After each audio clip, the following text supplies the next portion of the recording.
SMS scam ಸಿಗಾಕೊಳ್ಬಾರ್ದಾ? ನಿಮಗೆ ಬಂದಿರುವಂಥ OTPಗಳು ಯಾವುದು ಅಂತ ನೀವು ತಿಳ್ಕೊಬೇಕಾ? ಮೇ 6, 2025ರಿಂದ TRAI ಅವರು ಹೊಸ SMS ರೂಲ್ನ ಮಾಡಿದ್ದಾರೆ. ಅದರಲ್ಲಿ SMS ಕ್ಲಾಸಿಫಿಕೇಶನ್ ಮಾಡಿದ್ದಾರೆ. ಅಂತಂದ್ರೆ ಎಲ್ಲ SMS ನಿಮ್ಗೆ ಯಾವುದೇ ಬ್ಯಾಂಕಿಂದ ಅಥವಾ ಕಂಪನೀಸಿಂದ ಬಂದಾಗ ಕೊನೆಯಲ್ಲಿ ಒಂದು ಸಫಿಕ್ಸ್ ಅಂದ್ರೆ ಪ್ರತ್ಯೇಕ ವರ್ಡ್ ಕೊಟ್ಟಿರ್ತಾರೆ.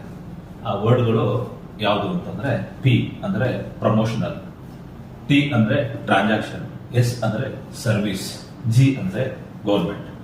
ಇದೇ ರೀತಿ ಕ್ಲಾಸಿಫಿಕೇಶನ್ ಮಾಡಿ ನಿಮಗೆ SMS ಕಳಿಸಿರ್ತಾರೆ.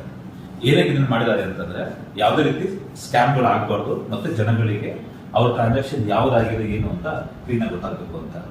ಸೊ ನಿಮ್ದು ಯಾವುದೇ ಟ್ರಾನ್ಸಾಕ್ಷನ್ ಆದ್ರೆ ನಿಮ್ಮ ಮೊಬೈಲ್ ಒಂದು ಮೆಸೇಜ್ ಬಂದಿರುತ್ತೆ. ಅದರಲ್ಲಿ ನಿಮ್ಮ ಟ್ರಾನ್ಸಾಕ್ಷನ್ ಕಂಪನಿ ಜೊತೆಗೆ ಎಂಡಲ್ಲಿ ಒಂದು ಸಫಿಕ್ಸ್ ಬಂದಿರುತ್ತೆ. ಅದನ್ನ ನೋಡ್ಕೊಂಡ್ಬಿಟ್ಟು ನೀವು ನಿಮ್ಮ ಟ್ರಾನ್ಸಾಕ್ಷನ್ ಬಗ್ಗೆ ತಿಳ್ಕೊಬಹುದು. ಇದೇ ರೀತಿ ಯಾವುದೇ ಬ್ಯಾಂಕಿಂಗ್ ರಿಲೇಟೆಡ್ ಇನ್ಫಾರ್ಮೇಶನ್ ಬೇಕಿದ್ರೆ ದಯವಿಟ್ಟು ನಮ್ಮ ಚಾನಲ್ಗೆ ಸಬ್ಸ್ಕ್ರೈಬ್ ಆಗಿ.